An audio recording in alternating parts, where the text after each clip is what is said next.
Sénat a adopté à l'unanimité hier soir le projet de loi de Serge Letchimy sur l'habitat indigne. En 2009, le gouvernement avait missionné le député de la Martinique, urbaniste de profession, pour poser un diagnostic sur les procédures en vigueur pour la lutte contre l'habitat insalubre et pour proposer des pistes d'action. Le texte avait déjà été adopté à l'unanimité à l'Assemblée nationale. Il reste maintenant encore une étape à franchir en commission mixte paritaire du Parlement avant sa mise en œuvre, mais c'est déjà là, Pierre-Yves Honoré, un premier pas en avant significatif. Oui, c'est une grande avancée pour les populations d'outre-mer. Ce texte va apporter de nouveaux outils qui vont compléter les dispositifs de lutte contre le mal logement et surtout ce qu'on appelle l'habitat spontané. Serge Letchimy.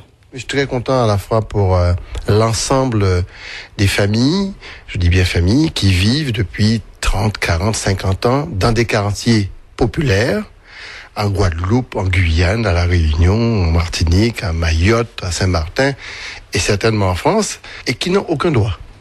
Du fait que ce soit de l'habitat informel, ça ne leur donne pas de droit.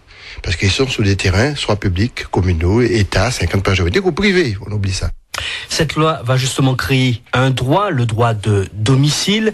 Ça concerne les occupants sans titre qui résident par exemple dans les quartiers comme Trenel, Volga ou Ravine-Bouillé. Du coup, en cas de destruction de leur maison dans le cadre d'une opération d'aménagement, ces occupants vont percevoir une aide financière. Leur relogement sera assuré par les pouvoirs publics. Mais l'une des grandes nouveautés de cette proposition de loi, c'est l'introduction dans le droit français de la notion d'habitat informel. Serge Letchimy. C'était très très difficile. Parce que vous avez un petit peu une conception conformiste de l'urbanisme et de l'architecture qui considère que, bien, il faut que ce soit sous forme de volume, soit une villa bien carrée avec un permis. Que vous le vouliez ou non. Aujourd'hui, on impose à tout le monde un permis, mais l'histoire sociale de nos pays ont fait qu'il y a des gens qui ont, par leur acte, cherché à survivre. Et en cherchant à survivre, ces gens se sont implantés là où ils pouvaient s'implanter. Et ça a donné ce qu'on appelle l'habitat informel, l'habitat populaire, ou qu'on met en brique, on fait étole, ou qu'on pousse, ou qu'on met en étage en plus, etc. C'est ça.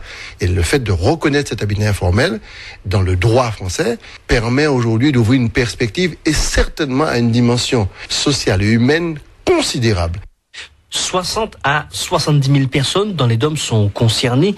Certaines dispositions de ce texte vont permettre de débloquer les procédures de résorption d'habitat insalubre. Le troisième volet de ce texte plutôt compliqué, technique, concerne la police de la salubrité. Cette partie, elle, va s'appliquer à toute la France. Merci Pierre-Yves Honoré. Le Sénat a amorcé l'examen d'un texte de lutte contre les submersions marines au moment où des experts des Nations Unies parlent d'une élévation du niveau de la mer d'1,6 mètre d'ici quelques années. Pendant ce temps, une enquête révèle qu'entre 2001 et 2010, près de 70 catastrophes naturelles par an ont été enregistrées en France et dans les DOM.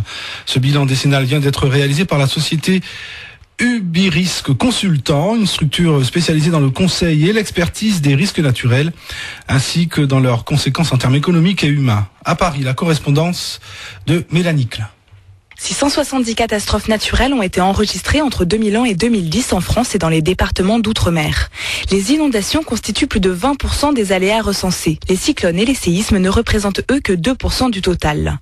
En revanche, dans les 15 événements les plus coûteux, on retrouve le cyclone Dean passé dans les Antilles en 2007 et qui a coûté 200 millions d'euros aux assurances. Un peu moins onéreux, le cyclone Dina qui a détruit la Réunion en 2002 à hauteur de 100 millions d'euros. Également 2 séismes, l'un en 2004 en Guadeloupe, l'autre en 2007 en Martinique, qui ont coûté entre 60 et 50 millions d'euros. En termes de victimes, sur les 15 événements les plus meurtriers, le bilan place très largement en première place la canicule qui a frappé la métropole en 2003 et fait près de 15 000 victimes. Pour l'outre-mer, seules les inondations littorales de la Réunion en 2007 sont recensées avec 8 morts.